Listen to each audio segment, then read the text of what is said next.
नमस्कार दर्शक मित्रों। थिंक लाइन के एक नए संस्करण में आपका फिर से स्वागत है। आज हम बात करेंगे सनातन की, सनातन धर्म की।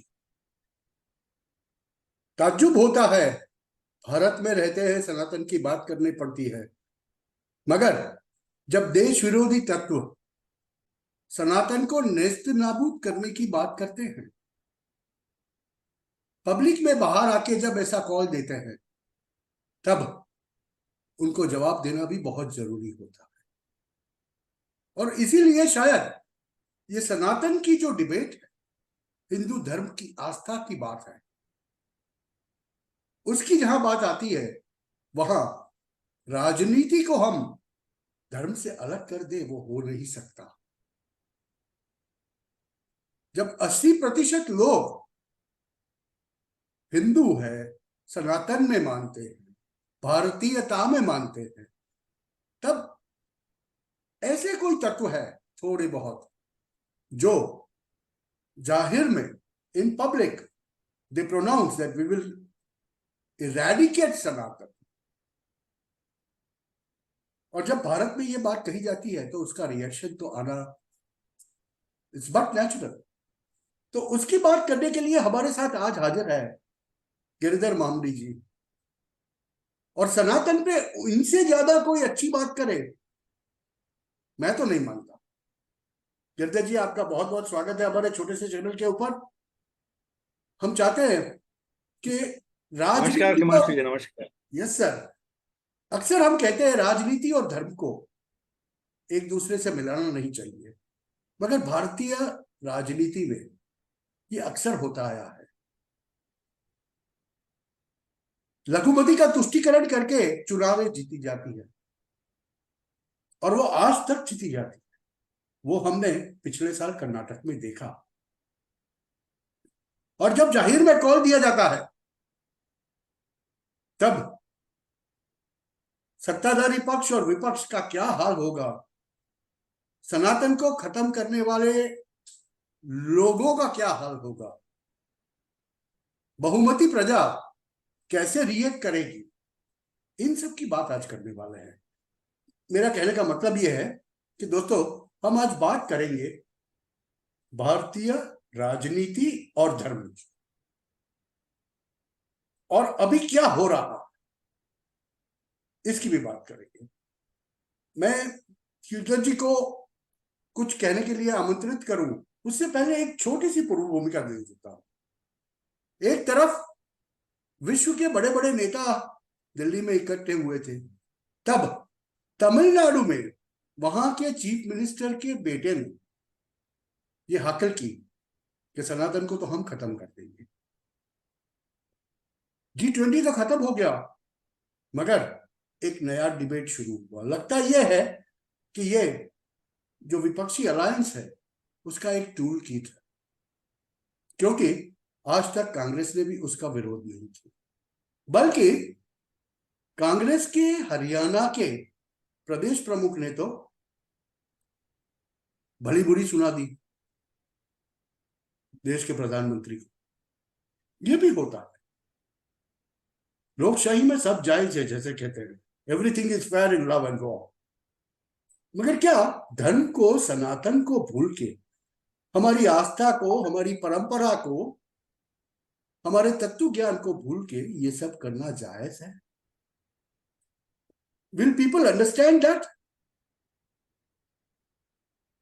लोग ये सब को सहन कर पाएंगे?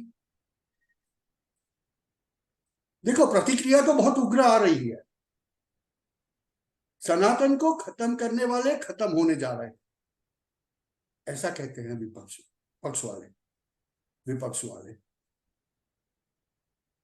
मध्य प्रदेश में अगले हफ्ते कभी भी चुनाव अनाउंस हो जाएंगे विधानसभा के, और वहां ये विपक्षी अलायंस जो है, डॉट वाला अलायंस, INDIA का, उसकी एक बैठक होनी थी 2 तारीख को, मगर वो भी कैंसिल करनी पड़ी। क्यों?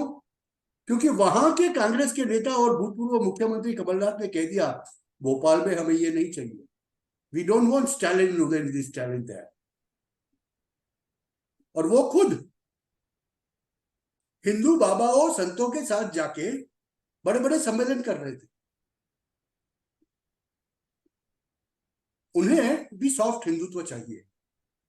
तो मेरा कहने का मतलब यह है कि सनातन का विरोध करने वाले लोग तो हैं, ऐसा नहीं है, नहीं है, मगर क्या उनके ऊपर हिंदू सनातनी या सच्चा सनातनी भारी पड़ेगा?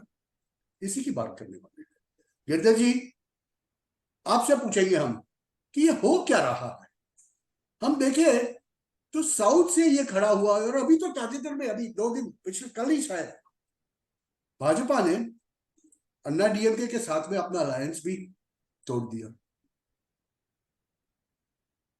तो सनातन विरोधी पार्टियां एक तरफ है तमिलनाडु जैसे राज्य में, दूसरी तरफ भाजपा है। इसके राजकीय परिचय क्या है, ये हमें आप बताइए गिरधर जी। हिमांशु जी, आपको और आपके दर्शकों को सबको मेरा प्रणाम, नमस्कार।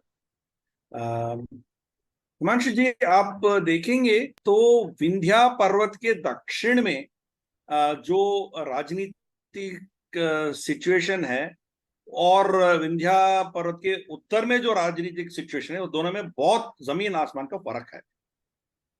उत्तर भारत में तो फॉल्ट लाइंस बहुत क्लियर हो गया है।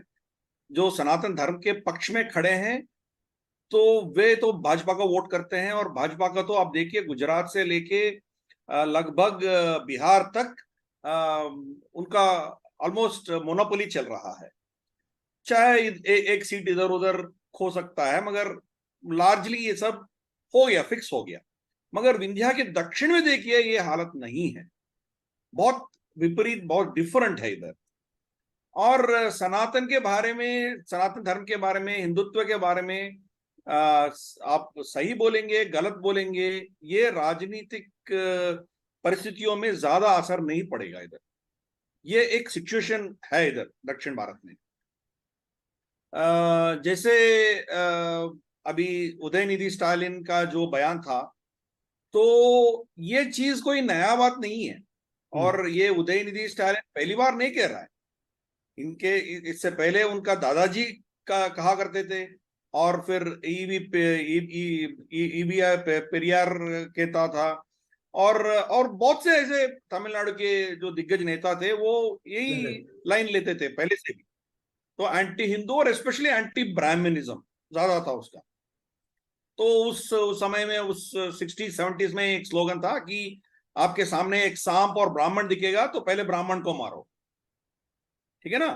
तो ये जो पॉइजन है वो पूरे तमिलनाडु में बहुत गहराई तक चली गई। इसलिए वहां आप उदयनिधि स्टालिन का इतना बयान आने के बाद भी ज्यादा उसके खिलाफ प्रतिक्रिया आपको देखने को नहीं मिल रहा है।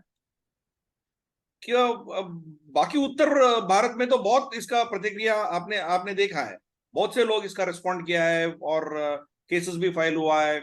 कोई उत्तर भारत में एक साधु ने उसके सर काटने के लिए 10 करोड़ का इनाम भी दे दिया, बहुत कुछ चला होगा उत्तर भारत में। मगर दक्षिण भारत में इसका कोई ज्यादा असर नहीं है, ये चर्चा भी नहीं है। चाहे वो आंध्र प्रदेश हो, तेलंगाना हो, कर्नाटका हो, केरला हो, टीवी डिबेट्स में 2-3 दिन चला है सब, पर उसके बाद आम जनता में इतना डिस्कशन नहीं है, डिस्कशन की बात ही नहीं है। तमिलनाडु में भी इतना ज्यादा उसका डिस्कशन नहीं हो रहा है, क्योंकि ये कोई नया बात आज उभर के आया ऐसा नहीं है। लोग वहां बहुत सालों से झेलते आ रहे हैं, इसलिए उसी उसी क्या बोलते हैं, नैरेटिव में एक और पड़ाव मान के वो लोग चल रहे हैं। ये पहली बात। और दूसरी चीज है कि पॉलिटिकल माहौल तमिलनाडु में थोड़ा बदल रहा है, स्पेशली जब बीजेपी की अन्नामलई जी जो पदयात्रा निकला था, कन्याकुमारी से वो निकल के चल रहे थे, तो उनका बहुत बहुत हजारों में लोग आ रहे थे, उनके समर्थन बढ़ते जा रहा है, बढ़ते जा रहा है। तो इसके खिलाफ कुछ ना कुछ डीएमके को करने का आवश्यकता पड़ी।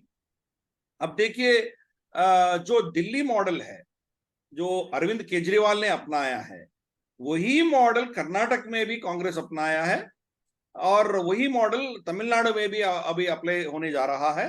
शायद मध्य प्रदेश में भी या राजस्थान में भी इसका अप्लाई करने का आसार ज्यादा है। अब ये मॉडल है क्या? इसमें दो ही चीज है, दो पहले से ही कांग्रेस का मॉडल है। एक, कंसोलिडेशन ऑफ माइनॉरिटी वोट्स, उनको इकट्ठा ले आइए, वहां स्प्लिट ना हो, सब माइनॉरिटीज आपको इकट्ठा वोट करें।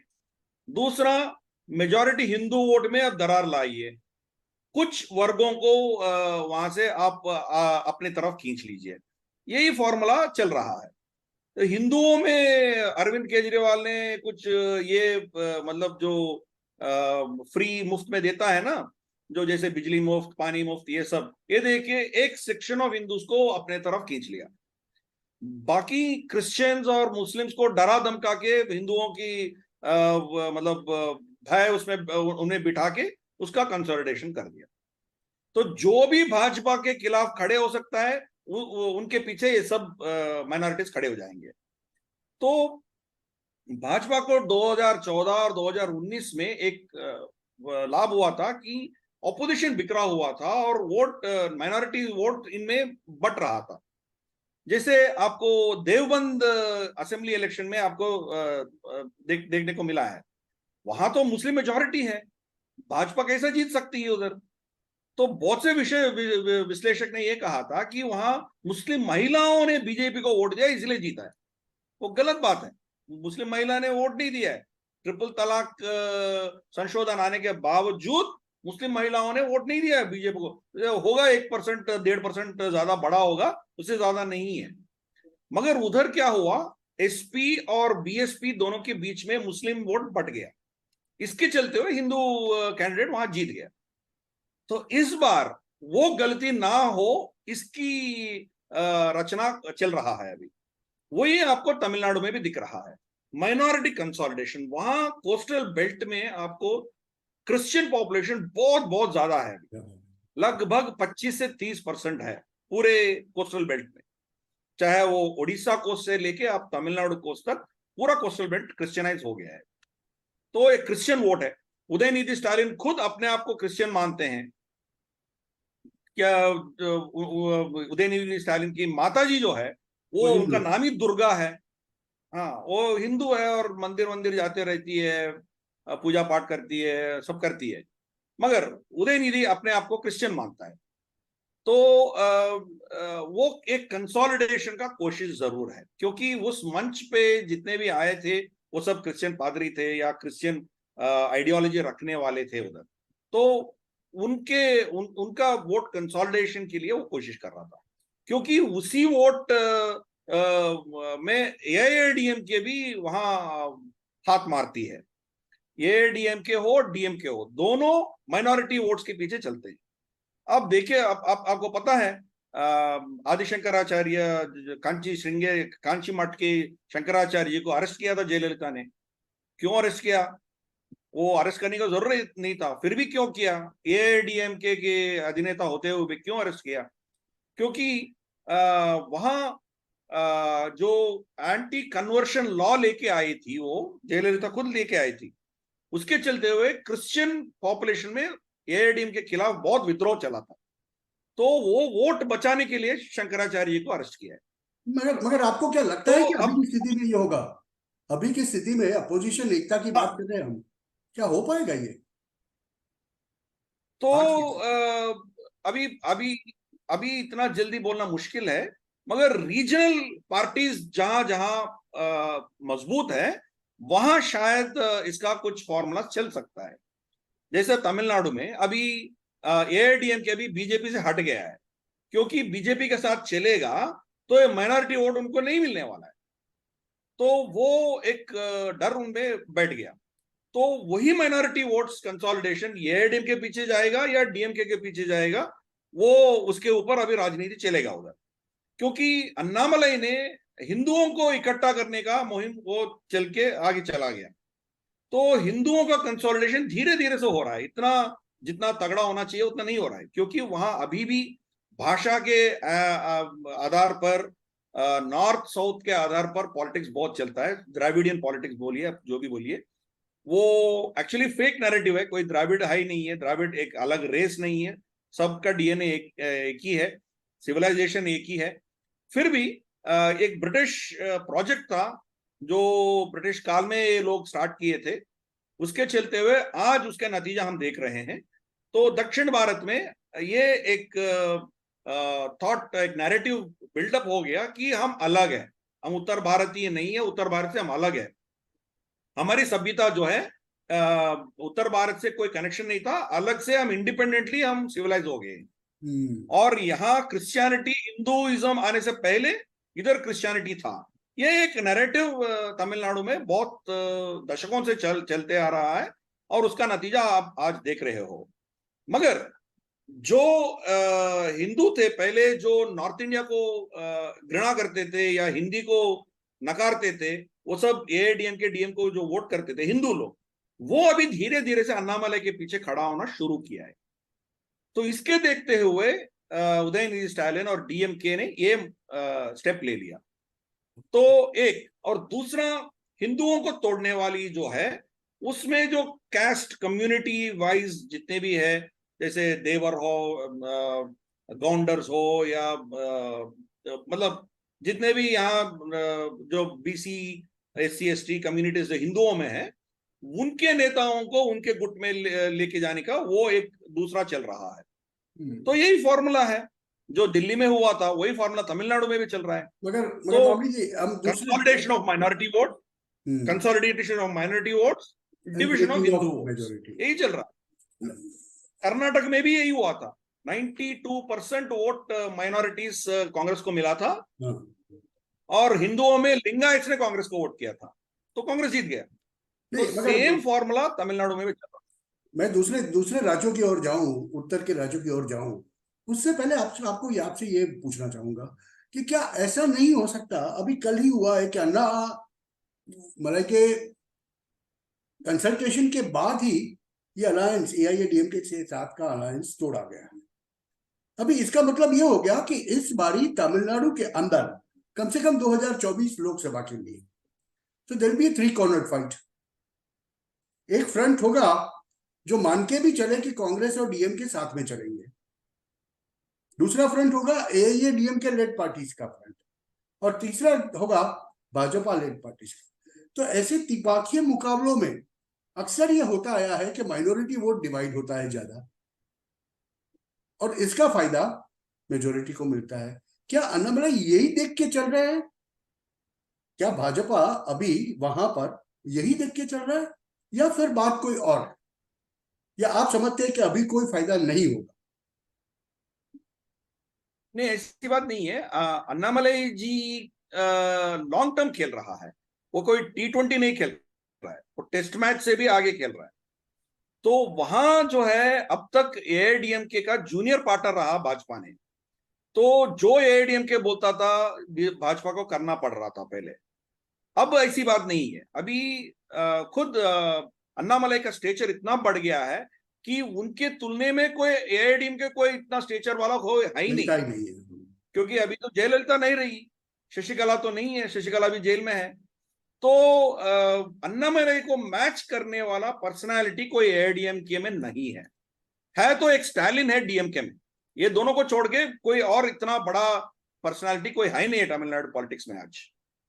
तो तमिलनाडु पॉलिटिक्स जो है वो पर्सनालिटीज के इर्द गिर्द में घूमता है, पहले से ही वही चली आ रही थी, चाहे वो एमजीआर हो, करुणानिधि हो, जयललिता हो, मतलब ये पर्सनालिटी कल्ट के आधार पे वहां पॉलिटिक्स चलता है।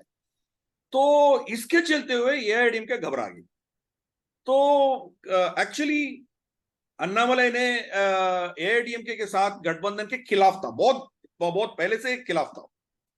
मगर एआईडीएमके और अन्नामलाई दोनों को दिल्ली बुला के गठबंधन किया था अमित शाह जी और नड्डा जी ने फोर्सफुली किया था। तो अन्नामलाई जी ने चुप बैठा कि वो एक सेंट्रल लीडरशिप का डिसीजन था, तो उसके खिलाफ नहीं गया, तो अपना कैंपेन वो चलाता गया, वो चलाता रहा। उसमें वो जब अन्नादुरै के बारे में वो बयान देना शुरू किया है कि जितना ये हिंदू विरोधी थे, जितना ये मेजॉरिटी विरोधी थे, मैं अब समझिए, पहले अन्नामलाई खुद बीसी कम्युनिटी से आता है, वो कोई ब्राह्मण नहीं है, कोई फॉरवर्ड कास्ट का नहीं है। तो इनका नैरेटिव जो है, हिंदू पार्टी, बीजेपी पार्टी, ये सब फॉरवर्ड कास्ट है, बैकवर्ड कास्ट सब माइनॉरिटीज है, क्रिश्चियन है। वो नैरेटिव यहाँ बैठता नहीं है इनके सामने। ये तो अपराइट ऑफिसर था, बहुत फेमस आईपीएस ऑफिसर था। तो जब ये जाके प्रो हिंदू भाषण दे रहे हैं तो ऑटोमेटिकली लोग इनके पीछे जुड़ते जा रहे हैं, जुड़ते जा रहे हैं। तो वो नैरेटिव एआईडीएमके को हजम नहीं हुआ। तो एआईडीएमके ने धमकी दिया है भाजपा को, या तो अन्नामलई जी को माफी मांगने के लिए बोलिए या हम हट जाएंगे। तो सेंट्रल लीडरशिप भी अन्नामलई के पीछे खड़े हैं। वो खड़े होके फिर बोला कि ठीक है, अब जाना हो तो जाओ। तो अब क्या हो गया, सिद्धांतों के ऊपर और पर्सनालिटी के ऊपर वहां अभी पॉलिटिक्स चलेगा। मगर अभी दो हजार हाँ चलिए खत्म कर लीजिए। 2024 2024 बहुत नजदीक है, इसीलिए अन्नामलई का और भाजपा का इम्पैक्ट आपको ज्यादा नहीं दिखेगा। पिछले वाली इलेक्शन में आपने देखा, उस समय तो एआईडीएमके के साथ इनका गठबंधन था, मगर आप देखा है 2 सीट भाजपा को मिला असेंबली में। उसमें 1 सीट कमल हासन को हरा के मिला उसको, वहां कोयम्बटूर में मिला। वनती जीत गई थी। तो कमल हासन खुद एक क्रिश्चियन है, वो एंटी हिंदू है। कमल हासन, चारू हासन, सुहासिनी, ये सब इनके परिवार पूरे कन्वर्ट हो गए है। तो वो अयंगार ब्राह्मण, मगर वो कन्वर्ट हो गए। तो उनके खिलाफ खड़े होकर वानती जीत गई। तो अभी भी धीरे धीरे से बीजेपी का, भाजपा का बेस बन रहा है। तो 2024 में ज्यादा आपको असर नहीं दिख सकता है, मगर शायद दूसरा या तीसरा पोजीशन में आ सकता है भाजपा। ओके। मगर 2026 आने तक अभी और 3-4 साल अभी और बाकी है।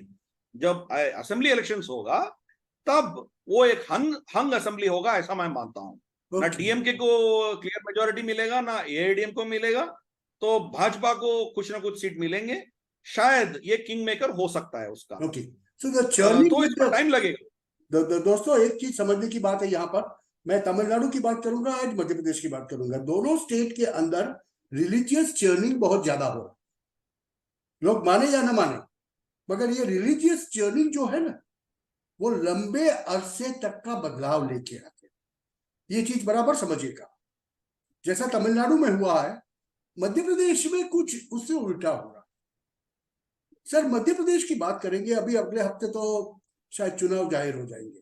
जैसे T20 खत्म हुआ, नरेंद्र भाई ने सीधा पड़ाव जाके मध्य प्रदेश में डाला, अमित भाई ने सीधा पड़ाव जाके मध्य प्रदेश में डाला।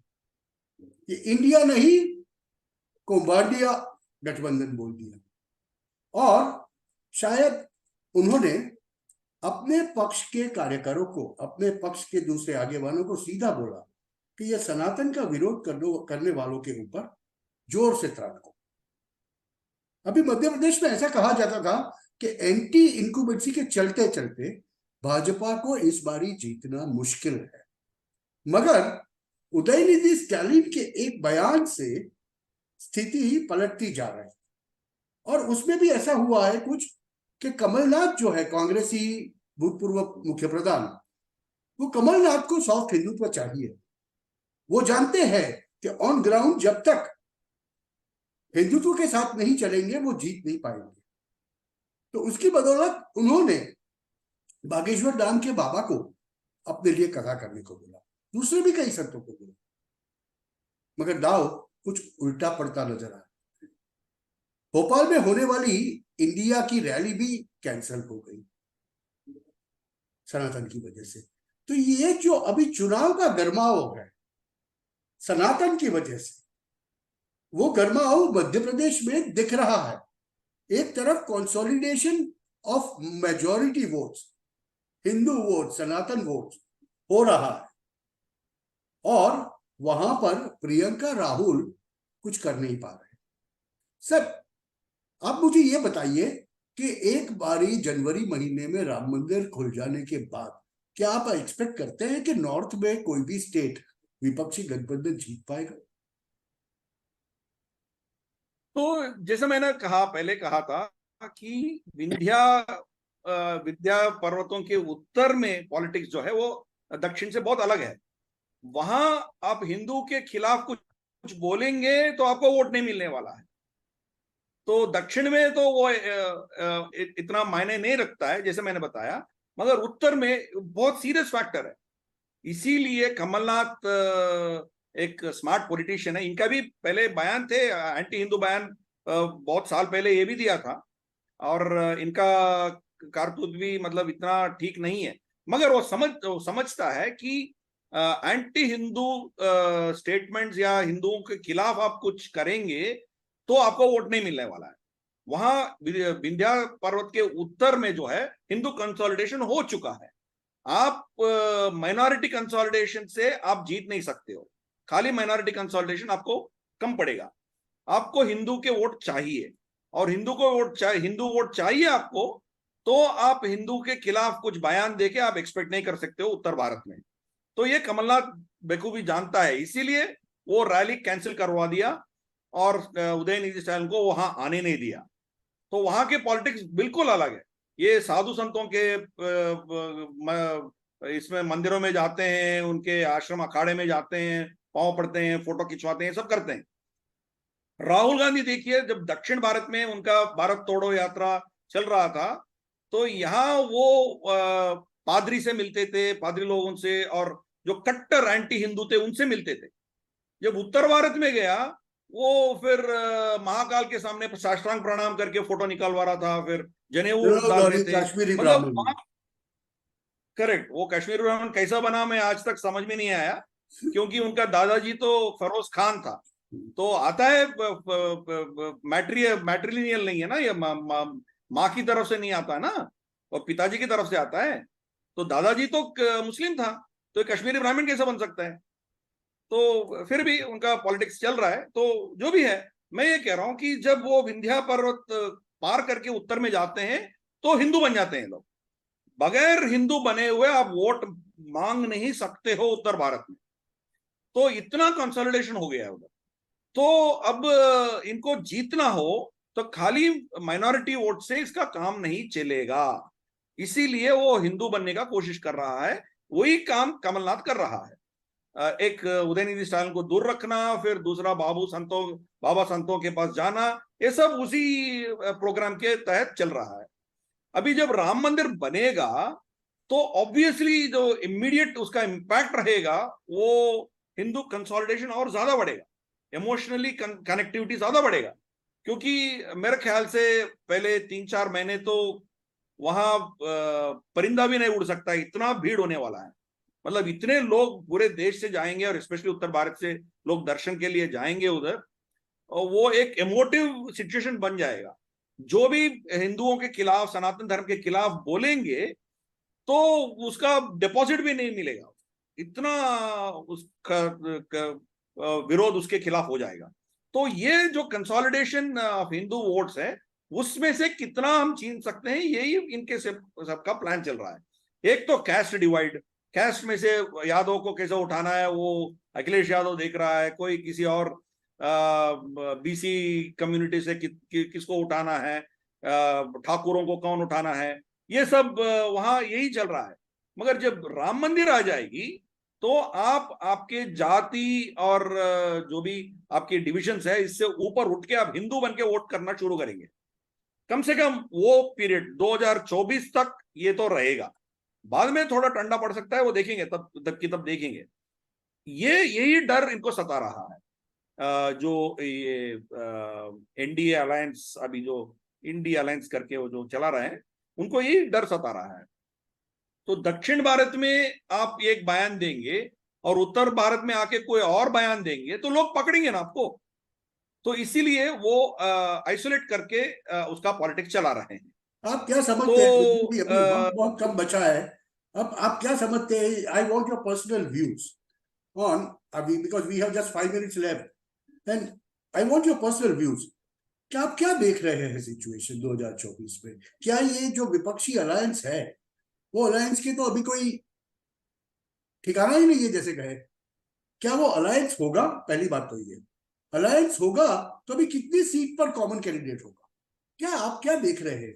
और आप क्या देख रहे हैं 2024 में? Do you see BJP coming back to power? तो let me answer your second question first. Yes, Bhajpa तो सत्ता में आ रही है, इसमें कोई दोहराई नहीं है, तो उसका कोई अपोजिशन नहीं, क्योंकि अपोजिशन इतना बिखरा हुआ है। और दूसरा, अपोजिशन का कंसोलिडेशन हाँ जरूर कुछ स्टेट्स में हो सकता है, स्पेशली जहां जो लोकल पार्टीज, जो रीजनल पार्टीज है, जो तगड़ा है, उनके इर्द गिर्द में यह पूरा अलायंस चलेगा। जैसे तमिलनाडु में डीएमके विल डिसाइड किसको क्या सीट मिलना है, कांग्रेस को कितना मिलना है, कम्युनिस्टों को कितना मिलना है, वो डिसाइड करेगा। तो सिमिलरली आप उत्तर प्रदेश जाइए, अखिलेश यादव डिसाइड करेगा कांग्रेस को देना है नहीं देना है। तो ये होगा। जहां कांग्रेस मेजॉरिटी में है वहां प्रॉब्लम होगा, क्योंकि वहां आपके खिलाफ आके खड़ा हो जाएगा आम आदमी पार्टी, क्योंकि आम आदमी पार्टी का पॉलिटिक्स पूरा जो है वो कांग्रेस वोट छीनने में है। वो भाजपा का वोट टच नहीं कर रहा है, वो कांग्रेस वोट छीनने का उसका प्लान है। दिल्ली में सक्सेस हो गया और पंजाब में भी हो गया, पंजाब में भी उसको मिला, कांग्रेस वोट ही मिला उसको। तो वही फॉर्मूला वो करते जाएगा। तो कांग्रेस का वोट जो है वो जितना तक वो बचा सकता है वो बचाने का कोशिश करेंगे। तो ये गठबंधन कांग्रेस रूल्ड स्टेट्स में कैसे चलेगा वो देखना पड़ेगा। वहां मुश्किल हो जाएगा, कांग्रेस ज्यादा सीट नहीं दे सकते इनको, और इनके गठबंधन के पार्टनर्स को ज्यादा नहीं दे सकता है, क्योंकि ये रीजनल पार्टीज के स्टेट्स में इतना वो कॉम्प्रोमाइज कर देंगे तो बचा कितना रहेगा कांग्रेस के लिए। तो कांग्रेस कम से कम 100-150 सीटों में तो कंटेस्ट तो करे कम से कम, वो भी नहीं हो पा रहा है। तो इसीलिए ये मिक्स्ड रहेगा, कुछ स्टेट्स में कंप्लीट फेल हो जाएगा, जैसे केरला में हो या बंगाल में हो, त्रिपुरा में हो, कम्युनिस्टों ने इनके साथ नहीं जाना है, वो अलग से अपना वो मुहिम चलाएंगे वो लोग। सिमिलरली बाकी इनके जो क्रॉस बॉर्डर जिनका जो ये हो सकता है, क्या कहते हैं उसको, इंटरेस्ट हो सकते हैं, जैसे ओआईसी है, ओआईसी का तो फिर महाराष्ट्र में भी इंटरेस्ट है, उत्तर प्रदेश में भी है, बिहार में भी है, फिर तेलंगाना में भी है। पता नहीं उनको कितना लोग अकोमोडेट करेंगे, क्योंकि सबको वही माइनॉरिटी वोट चाहिए ना, तो इनको कितना दे सकते हैं, क्या नहीं दे सकते हैं, ये सब चीज जो है बहुत मुश्किल है। मगर कुछ some degree of alliance, some degree of understanding जरूर बनेगा इसका। ऐसा नहीं है कि कंप्लीट फेल हो जाएगा, ऐसा मैं नहीं मानता हूं। तो फिर भी जितना भी कहें, भाजपा का तो हरा नहीं सकते हैं ये लोग। भाजपा को फिर भी 280 से लेके 300-310 तक आराम से मिल जाएगा, कोई दिक्कत नहीं है उसमें।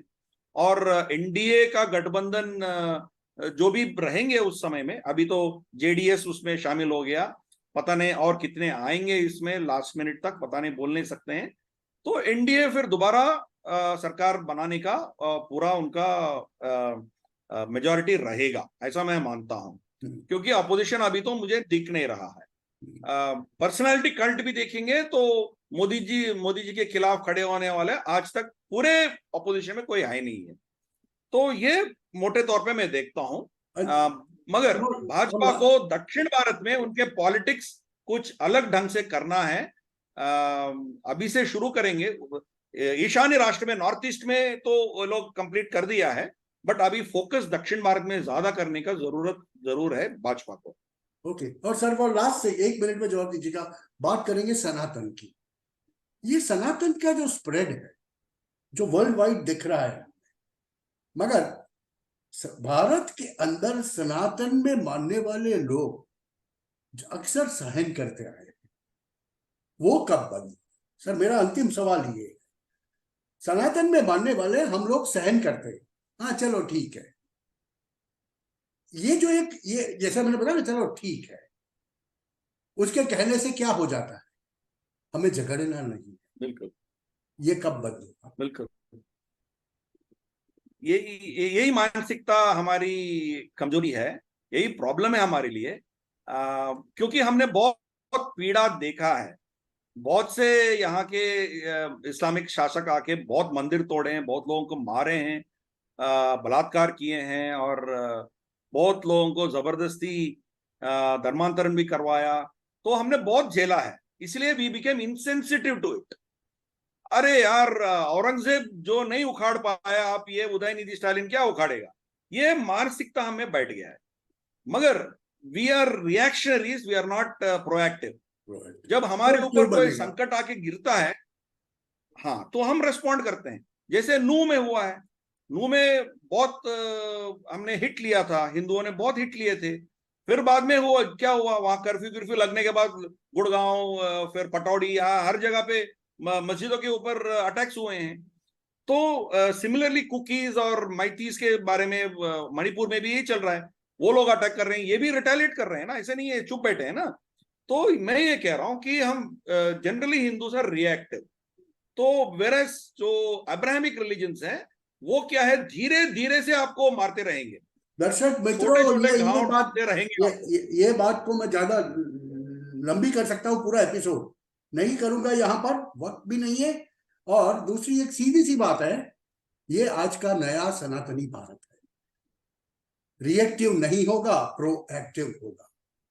और जहां तक, जब तक हम लोग प्रोएक्टिव नहीं बनेंगे, ये सब चलता रहेगा।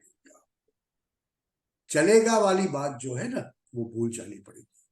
और इसी के लिए आज सनातन का विषय लिया था मैंने, कि सनातन हमको बहुत सहन करने को सिखाता है, मगर उसके साथ में हमारे हक के लिए लड़ने को भी कहता है। और वो चीज हमें समझनी बहुत जरूरी है। दर्शक मित्रों, आज तो वक्त एब्सोल्युटली नथिंग लेफ्ट। आप हमारे चैनल को देखिए, सब्सक्राइब कीजिए, लाइक भी कीजिए, लोगों के साथ शेयर भी कीजिए। हम गिरधर जी को फिर से आमंत्रित करेंगे अयोध्या के बारे में बात, मैंने पहले भी कहा था, अयोध्या के बारे में बात करने के लिए उनसे फिर से मुलाकात होगी। आप लोगों से भी बहुत जल्दी फिर से मुलाकात होगी। मगर फिर से कहूं तो सर, हमें जरूरत है आपके लाइक्स की, आपके सब्सक्रिप्शन की। प्लीज आप सब्सक्राइब कीजिए, लाइक कीजिए और शेयर कीजिए। नमस्कार आज के लिए। नमस्कार गिरधर जी। नमस्कार हिमांशु जी, नमस्कार।